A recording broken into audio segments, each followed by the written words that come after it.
Hi guys, it's me Jamie, and today I will be reviewing the Keychron K2 wireless mechanical keyboard which works with Mac and PC. The model I will be reviewing today is a version 1, which is very similar to version 2, solving most of its issues. The Keychron K2 is a very hyped keyboard, being the most funded keyboard on Kickstarter and even used by MKBHD, but does it live up to the hype? The one I have here is an aluminium RGB version with Keychron blue switches, selling for $99. Design. The Keychron K2 has a premium and clean design, which would blend into any workspace, not having an obnoxious gamer look. It is 75% and does not take up much disk space. Costing an extra $20, the aluminium version merely adds aluminium side rails to the keyboard rather than a full aluminium frame. I personally think that it is not a good use of money, as plastic already looks quite nice.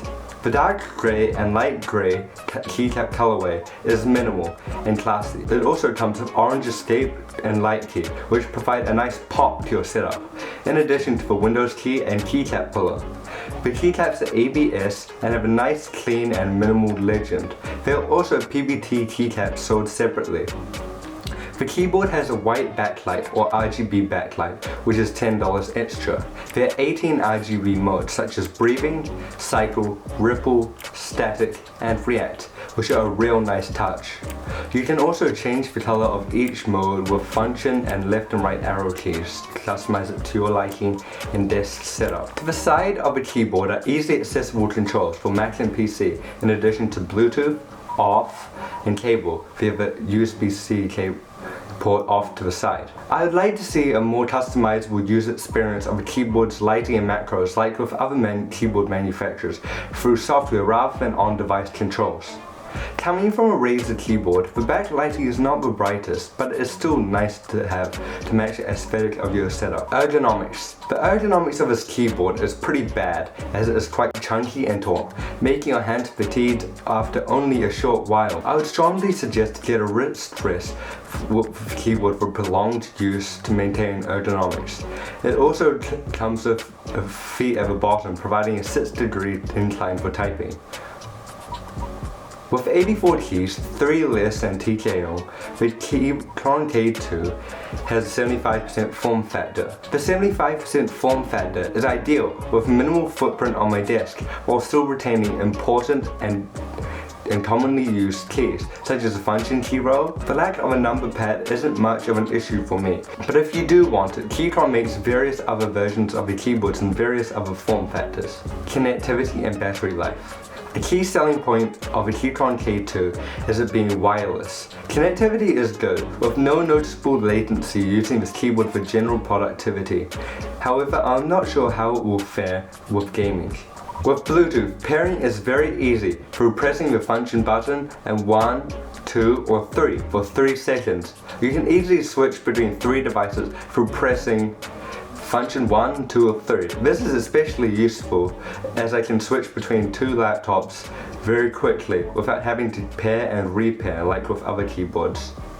Battery life is pretty good, considering it has an RGB backlight.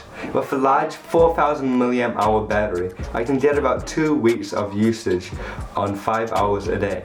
Furthermore, with the included USB-C to Type-A cable in the box, you can charge it and you can also use it wired. My only complaint about this is that it takes 6 hours to charge. Differences with version 2. Since buying this keyboard nearly a year ago, the version 2 has came out and now solves all of my issues with the keyboard. It now features a hot swappable switch option, dedicated caps lock indicator light, in addition to better ergonomics for a tapered bottom frame for a more ergonomic typing experience in addition to dual feet incline option. Switches. There are 3 Keychron switch options for Keychron K2, in addition to hot swappable version 2, which is really nice to have. Keychron Red, which is quiet and linear. blue, which is loud and clicky, brown, which is tactile and gives a good tactile feedback while being relatively silent. There's also a hot swappable option for version 2, allowing keyboard enthusiasts to use their own switches to their liking to customize their typing experience. Regardless of the switch you choose, you will get a great typing experience with the Keychron K2, and it is a joy to type with. Here is a sound test of the Keychron Blue switches.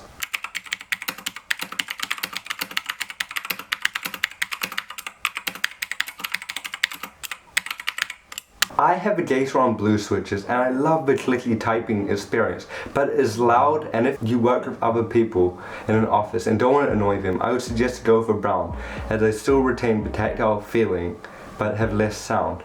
Furthermore, if you're working from home, I would suggest to buy either red or brown switches, as the blue switches are very loud and clicky, and I have personally annoyed many people with my keyboard in video calls.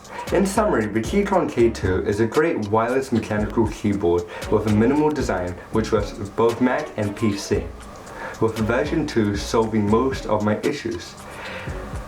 The Keychron K2 is definitely a great buy at $69. Thank you for watching. Please comment, like and subscribe.